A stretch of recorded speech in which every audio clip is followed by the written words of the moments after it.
Olá, boa tarde, bem-vindo ao Itinerário com Tardear. E hoje, nessa tarde maravilhosa, agradável de domingo, eu estou tendo o prazer de estar sendo recebido pelo ilustríssimo Zeferino Júnior.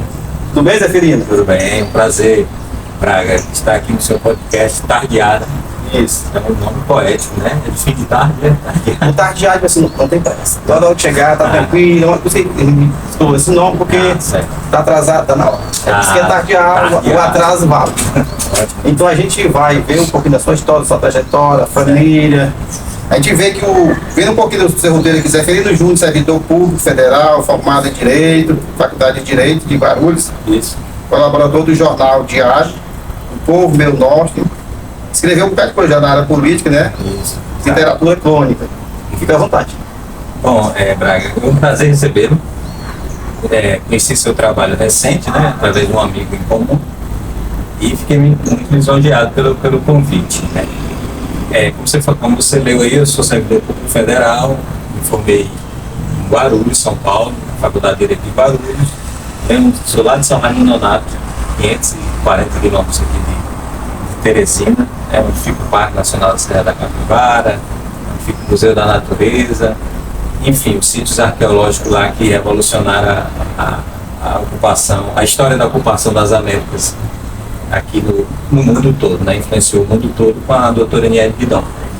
Bom, estamos aqui também para falar, na verdade, das minhas atividades fora o Serviço Público Federal, né? Desde 2002, 2003, quando eu me formei, voltei de São Paulo para cá, eu passei a colaborar com jornais de Teresina, né? Artigos, né? Que são textos opinativos, né? Na época, lá em São Paulo, eu já me arriscava lá a opinar no jornal Folha de São Paulo.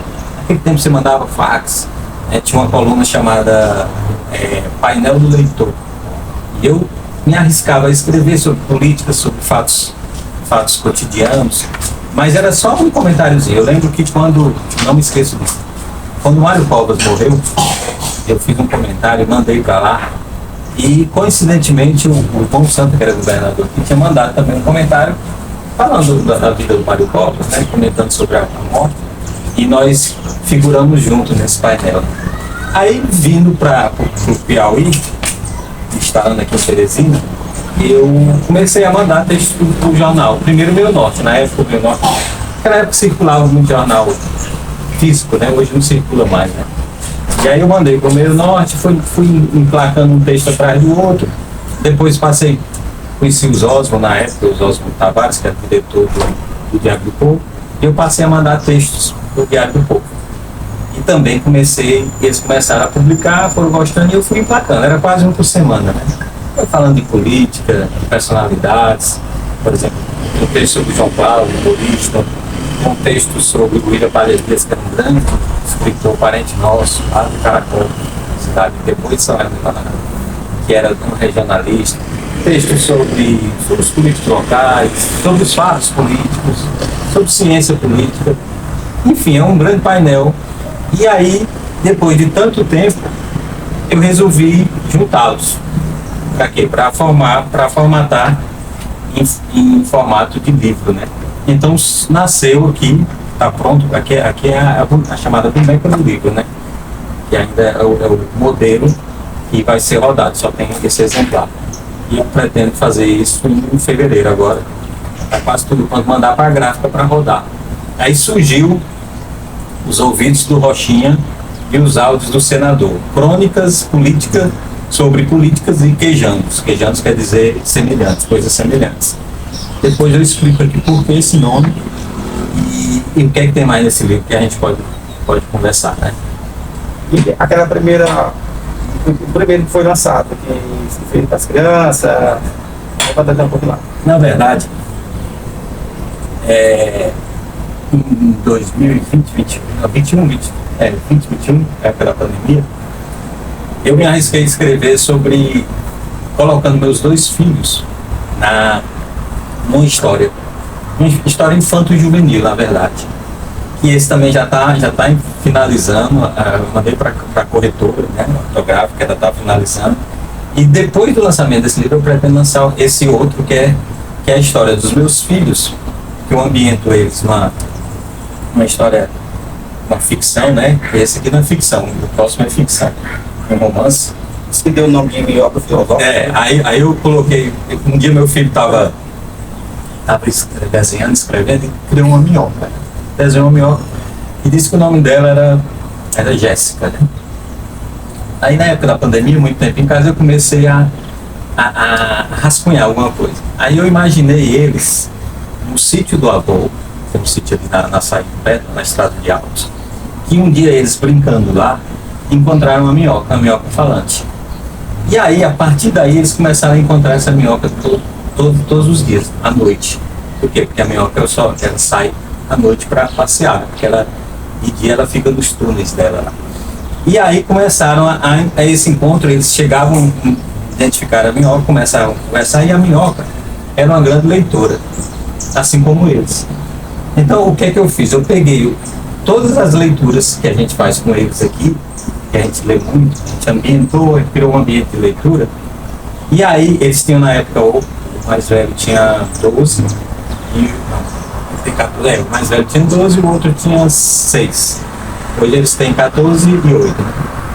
E aí, os diálogos que a gente tem aqui, eu transportei para a história, quase praticamente todos os diálogos. Por quê? Porque, só para você ter ideia, Braga, o meu menino com 9 anos, o Lucas, leu toda a obra de Harry Potter. Pra você ter uma ideia, os livros são assim, né? Gigantesco, tá mais de 2.000 páginas. Eles leram todo. O mais novo ele aprendeu a ler com 3 anos, então ele tem uma capacidade fantástica de entendimento. E aí eu criei esse ambiente e a gente vai lendo até coletivamente. Por exemplo, Harry Potter, minha esposa leu com ele, né? Todas as noites ela lia com eles ouviam e perguntavam e se interessavam. O mais velho já tinha lido, o outro ficava ouvindo também e começou a se interessar por essa história. Vários outros livros, o Diário de Anne Frank, que é um diário da garotinha judia que foi presa, foi encontrada escondida contra o nazismo, e o Hitler pegou ela lá, levantou para o campo de concentração. Uma história universalmente conhecida. E aí, os bate-papos nossos giram em torno disso. Então eu transportei todas essas histórias nossas construídas aqui no diálogo com a minhoca deles, com a minhoca. E aí a minhoca, como ela tem uma característica, é uma leitora, a gente chama ela de Jéssica Minhoca Filosófica. E aí esse livro já está pronto, são 10 capítulos, 100 e poucas páginas. E aí eu ainda vou, depois de lançar esse, depois de eu conseguir vender esse aí, eu vou colocar o outro no mercado. Então eu vou fazendo isso nas minhas horas vagas, crio esse ambiente de leitura com os meninos, me aproximo deles, né? Eu e a minha esposa, e a gente vai construindo. Eles já são leitores contumazes, são leitores que leem já aprecia a leitura, já não é mais uma obrigação, né? E então a gente vai construindo essas histórias com eles e criando um ambiente de imaginação. Eu até brinco com eles, né? Que a imaginação é o nosso órgão mais importante. Né? Eles acham fantástico, né? Porque só a vida não basta.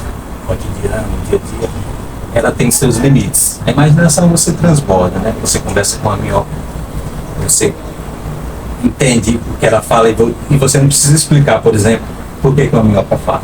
Ela nunca vai falar, mas a minhoca não existe. Ela é só um fruto da imaginação.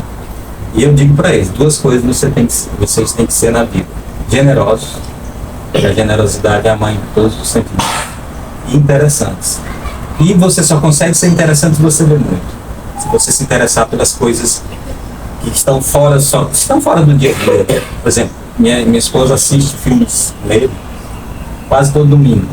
Assiste um filme, vão ler, vão falar, vão debater sobre o filme. Só para você ter uma ideia, quando começou a guerra da Ucrânia, só para você ter uma ideia de como é que eles raciocinam. O meu mais novo tem 2 anos a guerra da Ucrânia. Ele tinha 6 anos. Tá no livro da Jéssica. Aí uns dias antes, a gente tinha assistido um documentário sobre Chernobyl. Não sei se você lembra de Chernobyl, que é uma cidade da Ucrânia que tem um acidente nuclear lá. Né? E aí tá um documentário muito forte, né?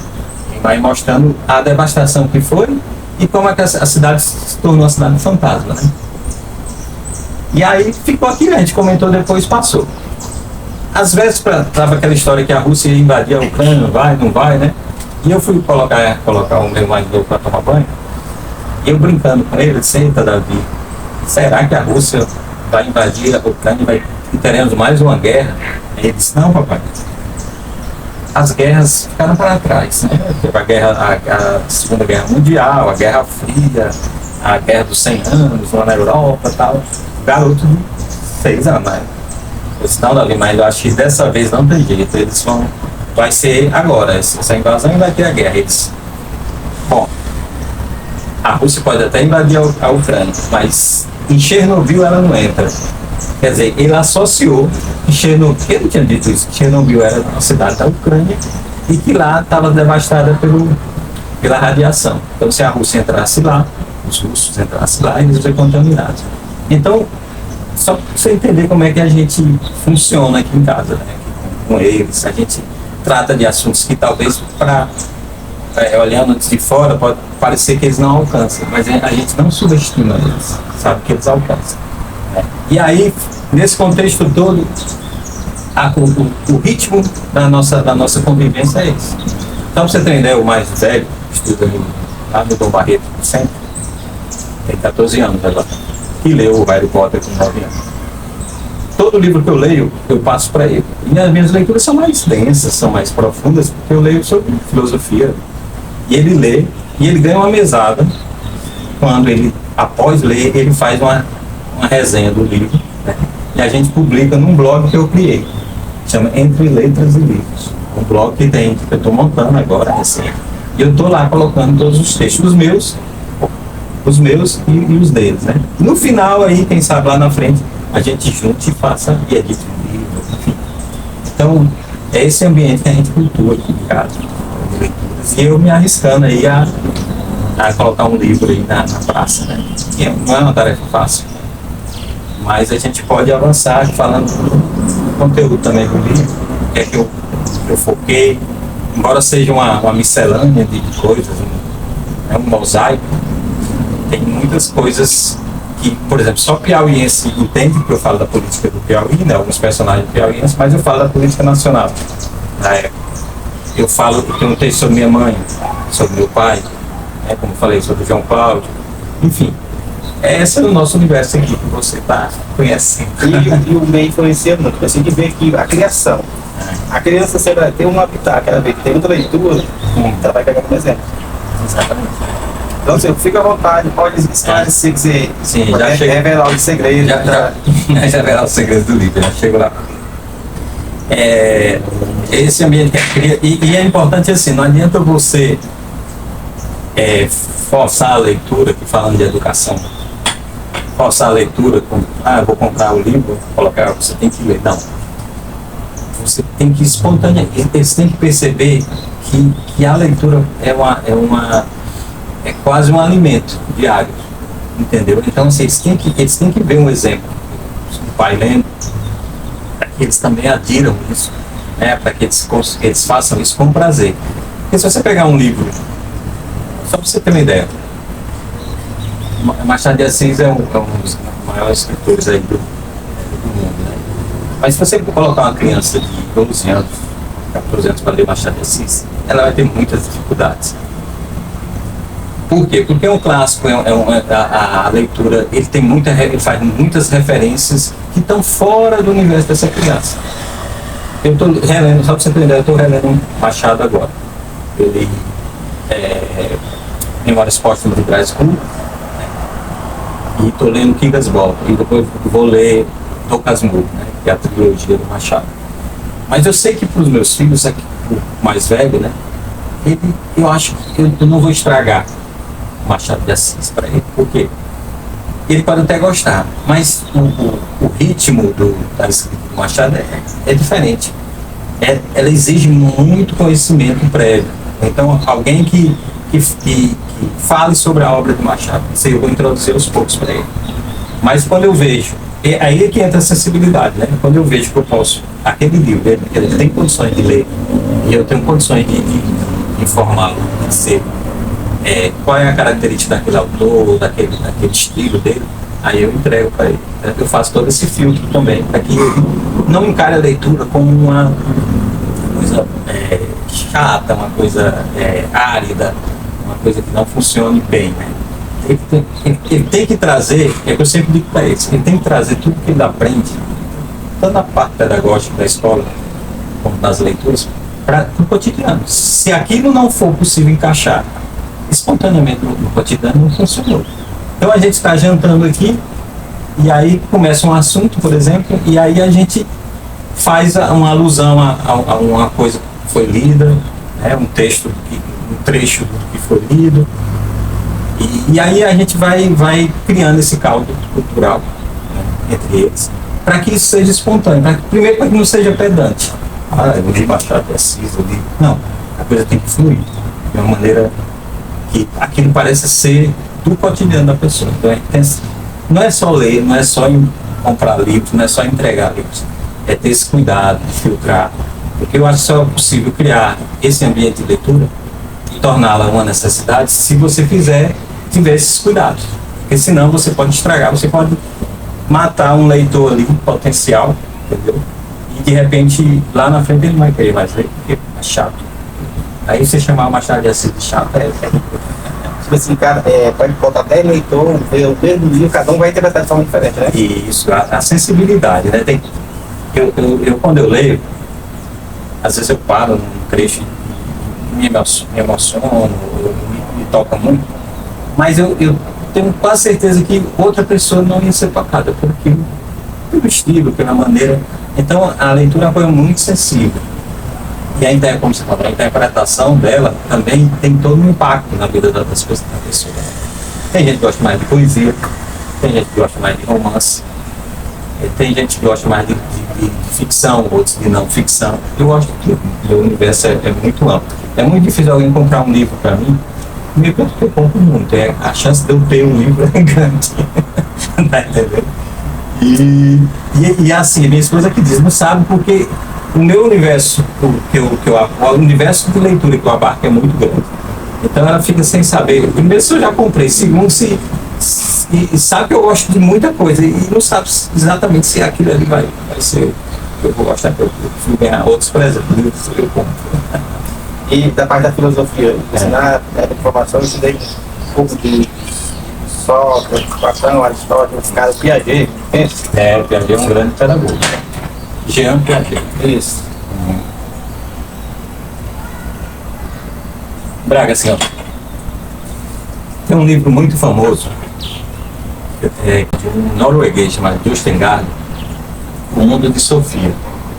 Eu não sei se você sabe, Sofia quer dizer conhecimento. E esse livro ele vendeu milhões de cópias. Eu li quando eu tinha uns mais de 20 anos. É a história da filosofia romanceada. Ela conta a história desde antes de Sócrates, pré-socráticos, entra em Sócrates, aí avança até os dias de hoje. E conta através de uma história de uma garotinha, todo um romance que ele cria. Esse livro a gente começou a ler, eu, minha esposa e os dois, na pandemia, e eu lia em voz alta e a gente ia comentando. Por isso que muitos diálogos nossos surgiram aí da história dessa história que a gente leu do Mundo de Sofia. Porque ele abarca tudo. É um livro infantil juvenil, mas ele exige um conhecimento maior. Tem adulto que não vai conseguir ler, porque exige que ele tenha alguma intimidade com a filosofia. E aí, daí eu tirei muitos diálogos que a gente teve depois do livro e coloquei lá no livro da minhoca, né? Para tu ter uma ideia, como é que, um dos exemplos aqui. Tem uma expressão que chama, uma expressão famosa de um filósofo Descartes, que é uma expressão em latim que chama, que diz, penso, logo existo. Penso, logo existo. Certa vez eu estava com o meu menino e o meu mais novinho, né, na clínica aqui lá, e ele esperando, aí eu falei, Davi, você acha que a gente nasce a essência, a existência precede a essência? Ou seja, primeiro a gente nasce, depois a gente se define, ou a gente, isso para um garotinho pequeno, por quê? Porque Eu falei isso para ele porque ele já tinha lido o livro, né?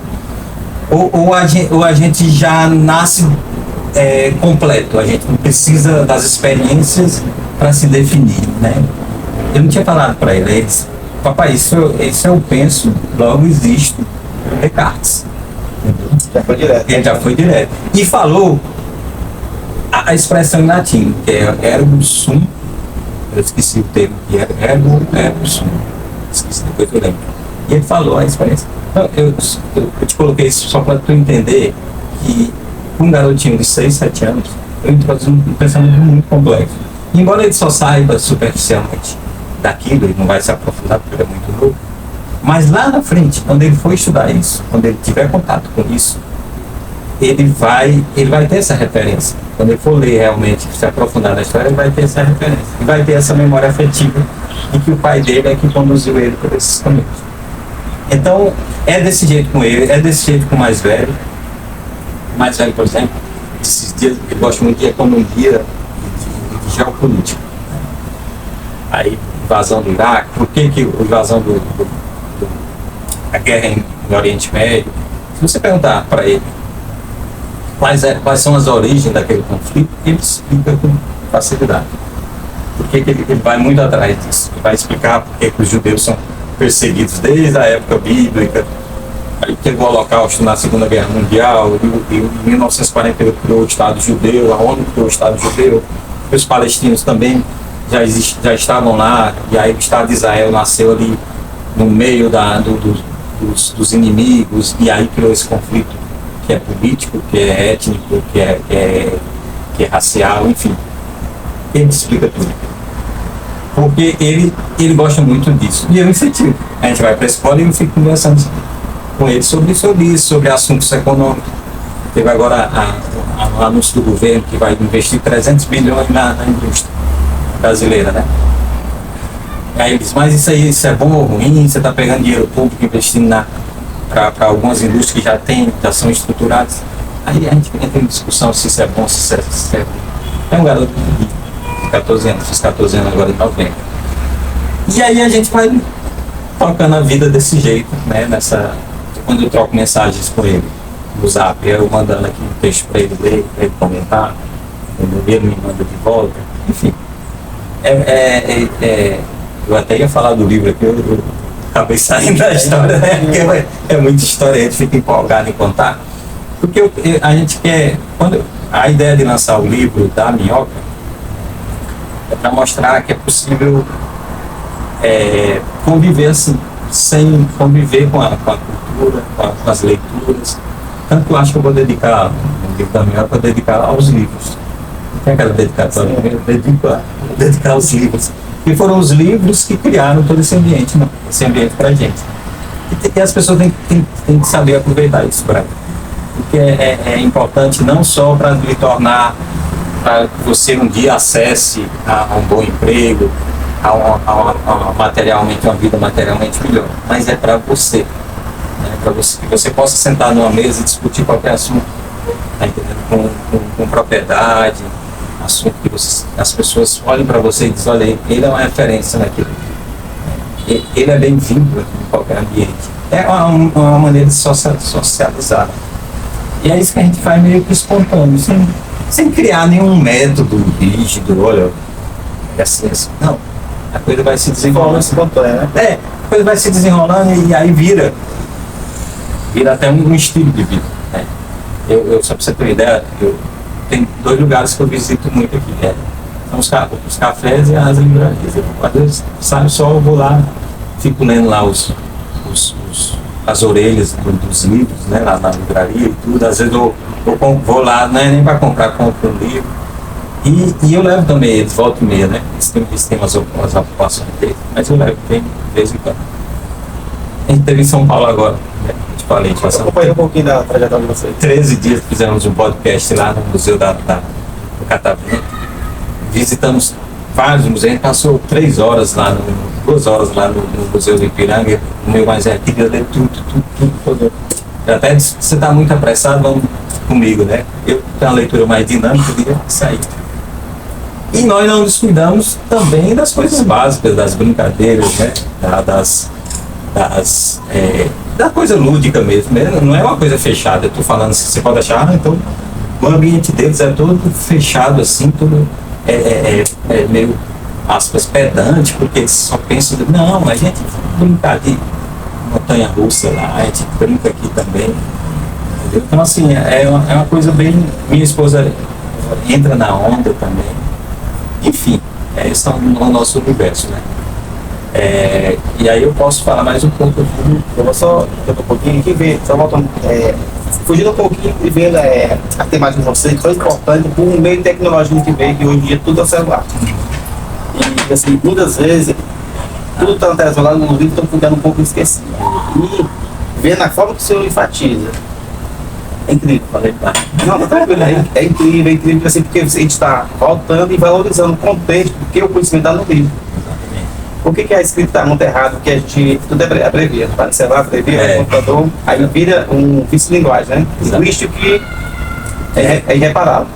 E a gente, até eu falo para eles, até para mandar uma mensagem no celular, no WhatsApp, por exemplo, a gente tem que cuidar. O fato de ser uma coisa relaxada não quer dizer que a gente vai digitar de todo jeito.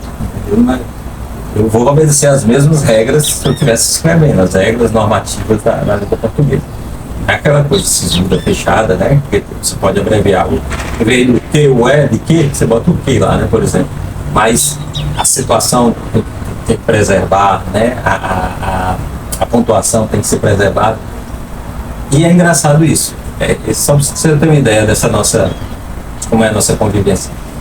Toda vez que aparece alguma questão que envolva a língua portuguesa e ela aparece no meio da conversa, porque desse eu fui deixá-lo aqui no Barreto mais novinho, no carro, né?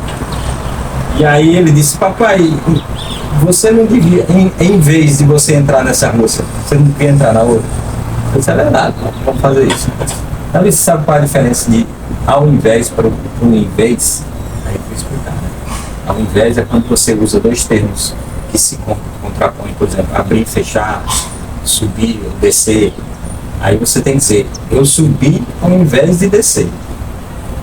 Já o invés não, o invés é qualquer coisa que não seja contraponto. Por exemplo, eu entrei nessa rua em vez de entrar na rua. Aí você usa, está correto. Agora, se tiver duas palavras que se anulam, fechar, abrir, frio, quente, aí você usa ao invés, em vez de em vez. Então, a gente vai criando a situação para que o aprendizado não seja só dentro da sala de aula, não seja só lendo. O aprendizado tem que ser no livro. Porque a escola contextualiza, mas o enriquecimento em casa. Em casa e no dia a dia. E no dia a dia, né, você vai explicando para eles dentro do contexto. Não duvido que esqueça. Duvido. E vai exemplo quando você tem em casa, referência quando você passa. E é enriquecedor e vai levar à frente, porque assim ele vai se tornar um cidadão adulto, consciente, e vai conseguir repassar. Alguém que procurou, futuramente tem um jovem, ele vai saber isso aí, dar um conselho dentro da realidade que ele convive e que foi ensinado. Eu tive uma infância pobre, né? Os pais não tinham condições, estudei em escola pública. Naquele tempo, só para você ter uma ideia, Braga, o governador Alberto Silva fazer o segundo grau lá, tipo hoje ensino médio, né? São Raimundo Nonato, porque tempo era Alberto Silva, o governador. Então ele passava 6 meses sem pagar os professores. Era 6 meses de greve, então ninguém recuperava aqui. Ninguém recuperava porque quando a gente voltava era correr para terminar o ano letivo. Eu nem sei como é que fazia, né? Pensando agora, você tem uma carga horária mínima que o MEC exige, né? Você teria que prorrogar o ano para você atender aquela carga horária. Mas naquele tempo, ninguém fiscalizava. Então eu praticamente não fiz ensino médio. Certo. O ano letivo é 220 horas. Pois é, 220, né? Pois é. Cara, eu acho que o segundo e o terceiro ano do ensino médio, eu só tive 6 meses de cada. Escola pública, né? Bem ruimzinho. E aí eu vim para Teresina fazer um curso no Sinopes. Eu ganhei uma bolsa de 100% de Sinopes. Não tinha condição de estudar. A irmã minha era amiga do Washington, que era o dono do Sinopes na época. E ele me deu uma bolsa de 100%. Eu fiz um ano só. tentei o vestibular, passei na primeira fase lá na Paraíba, e não consegui na segunda, voltei para São Raimundo Nonato, porque eu não tinha condições de estudar mais, e botei com um bar, com meu irmão, e fiquei lá, nesse bar. Aí surgiu o vestibular, e todos meus amigos iam fazer, os que já tinham passado, os que a outra geração que vinha depois de mim, eu disse, eu vou fazer também. Aí eu fui para Campina Grande. Naquele tempo, Braga, não tinha universidade, faculdade privada. Era só as públicas, que tinha federal, a estadual. Em Campina Grande a gente ia muito para lá, porque tinha muitas vagas. E o Teresinense, o Piauiense, vários lugares iam para lá. Eu mesmo sem estudar, eu passei da Universidade Estadual da Paraíba para contabilidade, ciências contábeis. Aí fui, era universidade pública, mas eu não tinha condições de ficar, fiquei só 6 meses, embora não pagasse. A universidade tinha os custos da manutenção lá, né? Moradia, alimentação, eu voltei. Deslocamento, né? Exatamente. Aí eu voltei. Aí passou-se um tempo, eu tinha uma amizade com um político chamado Paisão, deputado federal, que faz o prefácio do livro. E ele na época tinha muita ligação com a educação. Ele era relator da parte da educação lá na Câmara dos Deputados. E ele, amigo da minha irmã, ele disse, ele me chama de Júnior, né? Por que o Júnior está lá? Por que ele não vai estudar? Eu tenho um amigo que tem uma faculdade lá em Guarulhos. Vou falar com ele para ele arrumar um emprego, lá ele faz o vestibular e faz a faculdade que eu quiser. Aí fez essa intermediação e eu fui para Guarulhos. Fui trabalhar nessa faculdade, passei no vestibular, direito lá, e terminei lá trabalhando na faculdade sem pagar a faculdade, porque quem era da faculdade não pagava, quem era funcionário da instituição não pagava. Não sei se nos colégios particulares são assim, ou tem desconto, mas lá era 100%. Lá eu me formei em 2003, e eu devo muito isso a ele, né? Ele ter intermediado e ter me dado essa chance. Aí foi quando eu voltei para cá, aí passei um concurso para delegado na Paraíba, aí na última hora acabei não indo, depois passei para a Justiça Eleitoral. Estou lá desde 2006, eu acho. Justiça Eleitoral, que é o Serviço Público Federal, como eu falei. E aí juntei essa minha. Aí o Serviço Público da Estabilidade e tudo, e aí eu posso enveredar pelo que eu gosto, que é a literatura, que é a leitura. Eu acordo lendo e vou dormir lendo. Às vezes eu pego 3, 4 livros para ler ao mesmo tempo. Quando eu encerro 4 livros. Né? Bota na cabeceira? Boto no banheiro, boto na cabeceira. Essa, rapaz, é hora de colocar tudo isso num livro que a gente vai falar. Eu amei várias vezes aqui para falar do livro. Né? E se quiser eu posso começar a falar dele. Pode adentrar. Pode entrar, pode ter vontade. Projeto futuro que logo vai. Isso. Bom,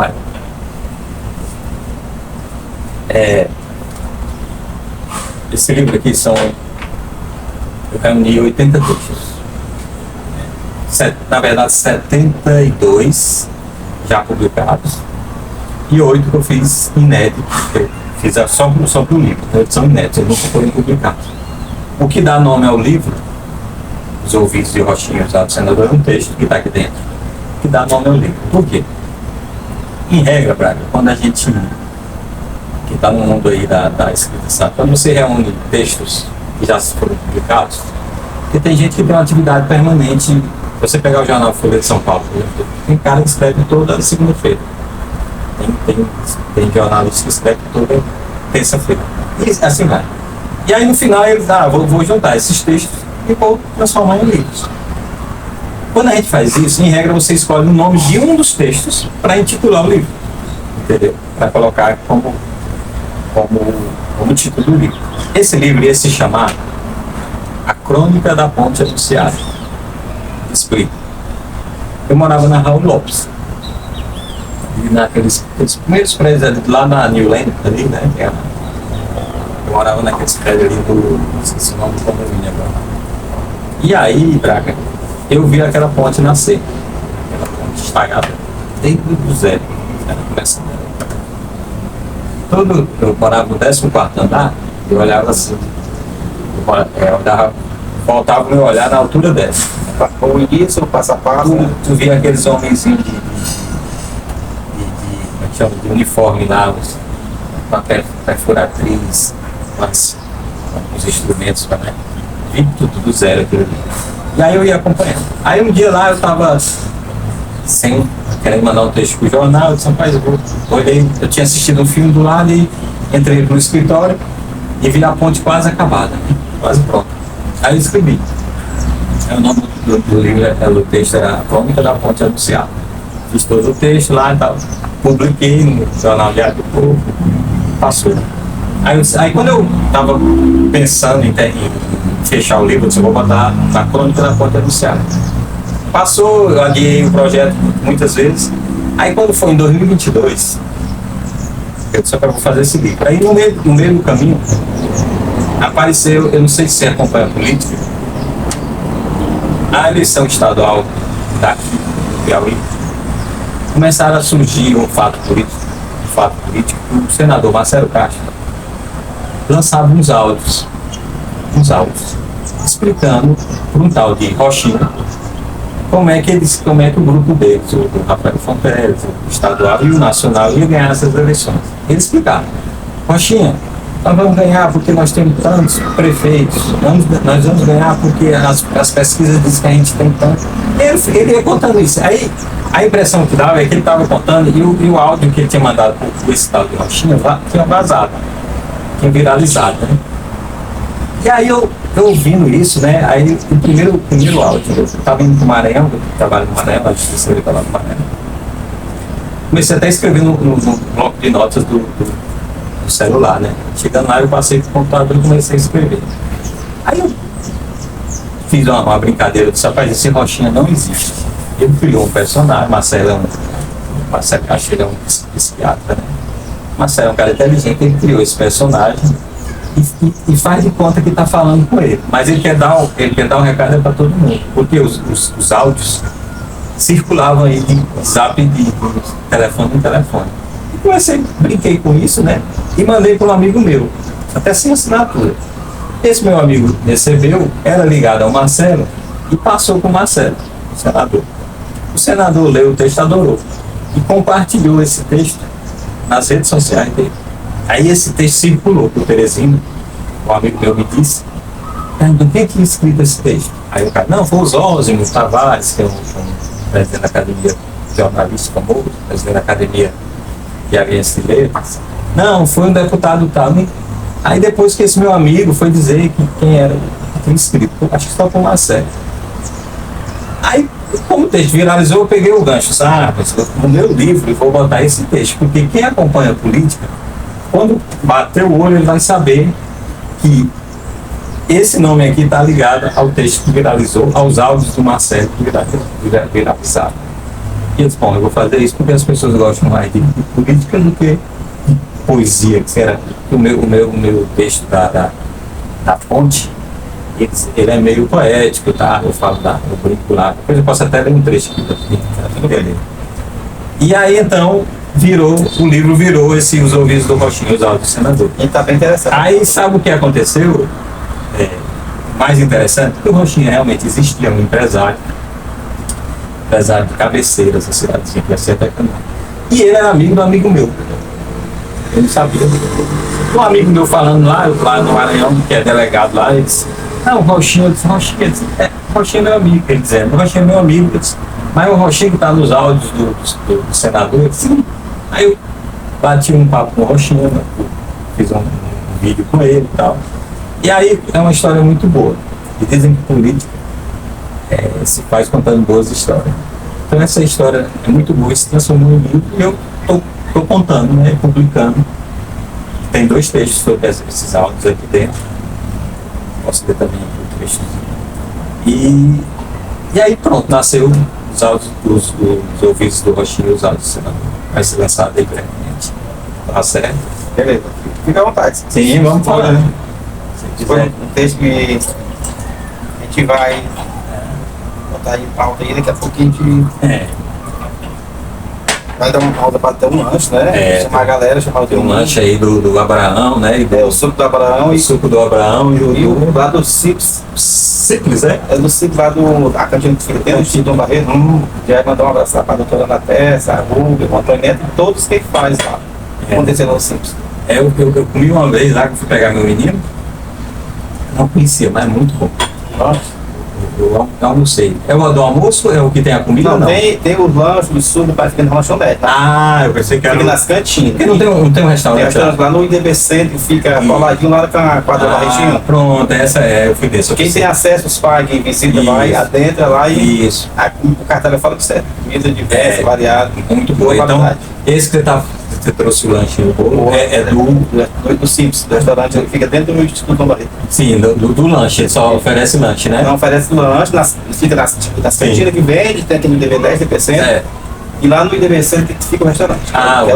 Então é esse mesmo. O centro de produção fica lá que distribui para as outras unidades. Muito bom, muito bom. Eu comi E lá o uma suco vez. do Abraão está com Braga, sempre a gente está, ele solicitou, ele está com parceria. Né? E ainda lá no centro? Lá no centro, lá na Rua Barbosa, lá no centro norte. Não veio para a Zona Leste, não.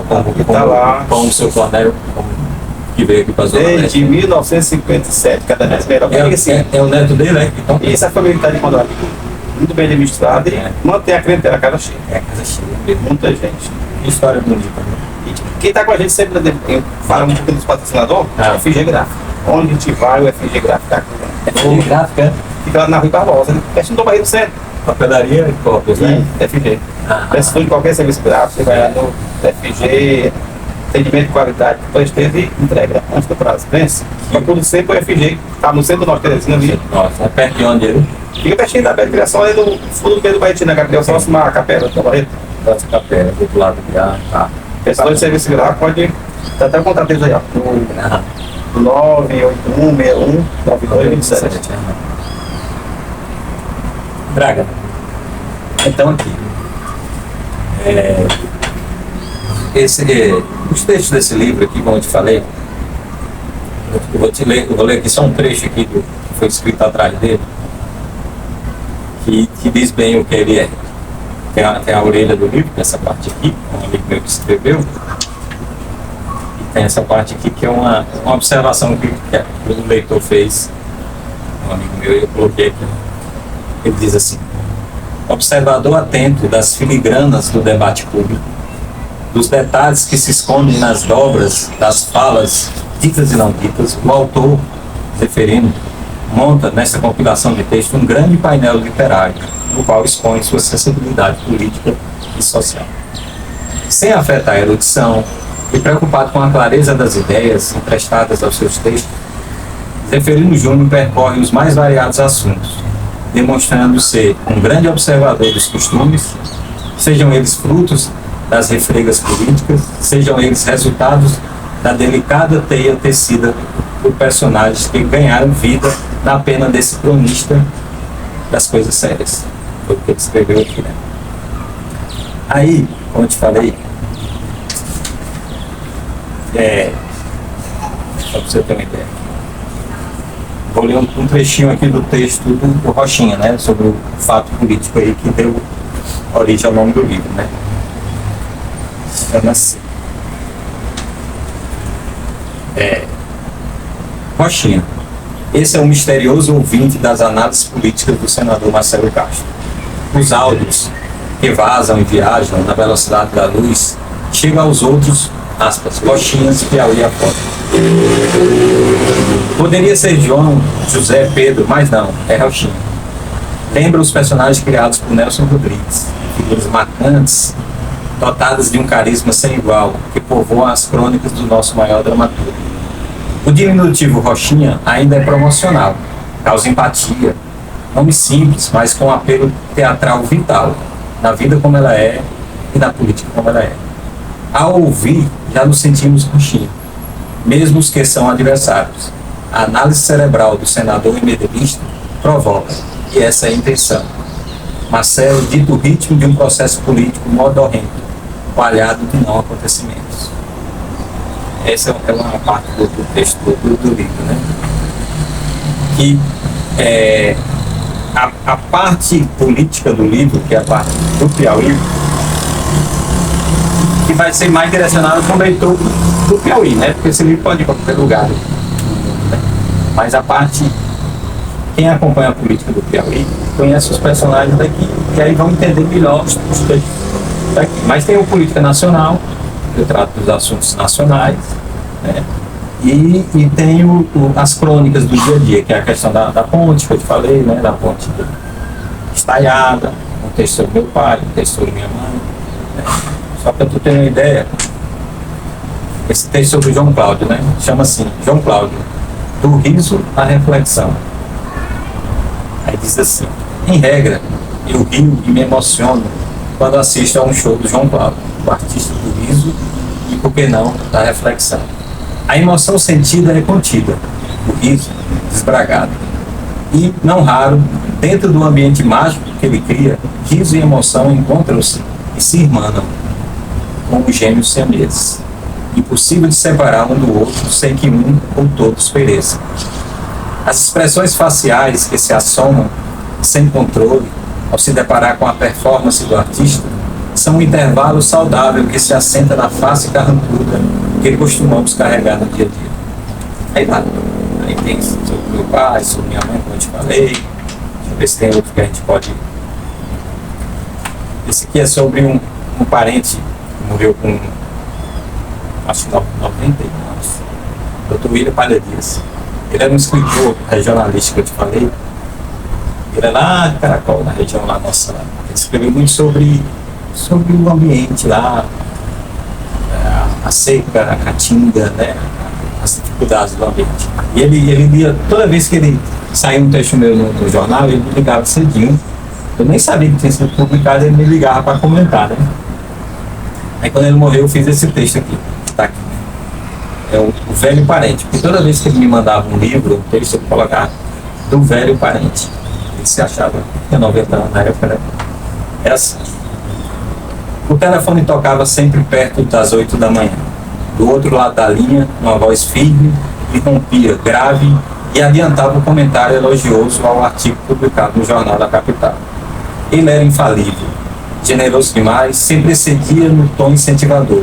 Era uma forma para mim de carinho paterno. Era assim que o William Palha Dias, escritor, humanista, regionalista, dirigia-se a mim. Sua fala reverberava em meus ouvidos, chegando facilmente ao coração. E eu, a partir dali, ganhava forças para engendrar novas opiniões sobre temas dos mais diversos, a fim de publicar em espaços públicos. Aí vai, ó, só para você ter uma ideia, são 200 e... vai dar, eu aumentei um pouquinho, tá muito pequena a letra, né? E vai dar umas 260 páginas. O conteúdo de qualidade meio que feito com todos eles. Feito com sensibilidade, na verdade. Eu acho que tem, se eu fosse elogiar o livro, que eu sou suspeito, a gente sempre é muito autocrítico, né? Tem muita gente boa aí. Ok, pessoal, então nós estamos aqui sendo recebidos pelo esse ilustre Zeferino Júnior. A gente vai dar uma pequena pausa para o lanche e vamos apresentar toda a família e vamos passar à frente aquele lembrança, aquele brinde que sempre o programa Tarde já faz, tanto em casa quanto na forma itinerar. O momento é a gente apresentar a família linda, família que nos acolheu. Conhecer esses meninos. Opa, pessoal, voltamos finalizando nosso Tarde já itinerante, não podia ser melhor, mesa farta, família reunida, família do seu Zeferino. Aqui é o Lucas. Sheila. Davi. Zeferino, a gente finaliza sempre agradecendo o nosso patrocínio, que está sempre no Brega Oficial, itinerando no Tarde onde a gente vai, nós estamos muito bem acompanhados pelo FG. O FG que sempre está com a gente, vou passar à frente da sua caneca, personalizado, cada um, aqui é a sua, isso aí é da garotada. Ele pensou na melhor foto que estava com ele junto, pode estar abrindo e parceria do Tarde Braga e do FG. Obrigada, FG. Olha só. A gente pensou no cada detalhe, o entorno da família e família estampada. Muito obrigado ao FG. E a gente contamos também com o melhor suco de Teresina. Suco do Abraão. Abraão existente de 1957, cada vez melhor. Sempre eu digo, quem está com a nova estação, melhor suco de Teresina até localizado sempre nós, Teresina, na Rua Barbosa, do 133. Fácil acesso, aí nós contamos com parceiro do FG para esse serviço lá. Você vai pedir lá no Secretaria na quarta-feira. Falar de campanha de criação lá do serviço. Fala de série de elegância, do prazo, de qualidade. Não tem para ninguém. E quando a gente fala de lanche, foi encontrar esse melhor lanche do bolo aqui lá no Simples, que é das cantinas do Simples, lá do Chico Barreto. É bom vocês conhecerem um bolo delicioso que foi pelo Simples. Vamos mandar aquele abraço para o Dona Tessa lá, e a Hugo, a Canheta, e todos que faz acontecer o Simples. Simples Alimento. Vocês são pai de alunos, vocês podem estar conhecendo a qualidade do Chico Barreto, fica do TB7 ali, coladinho com a quarta parede, comida diversa de segunda a sábado, qualidade, beleza? Lucas lancha lá todos os dias. E agora a gente está agradecendo por estar recebendo o programa Tardiar, a família belíssima. Fomos muito bem recebidos, desculpa um pouquinho atrás, teve um imprevisto, mas. Eu que agradeço pelo E vamos fechar com chave de ouro. Vamos dar um tchauzinho para quem está acompanhando, quem itinerar com Tardiar e hora do lanche, beleza? Tchau, obrigada. Prazer.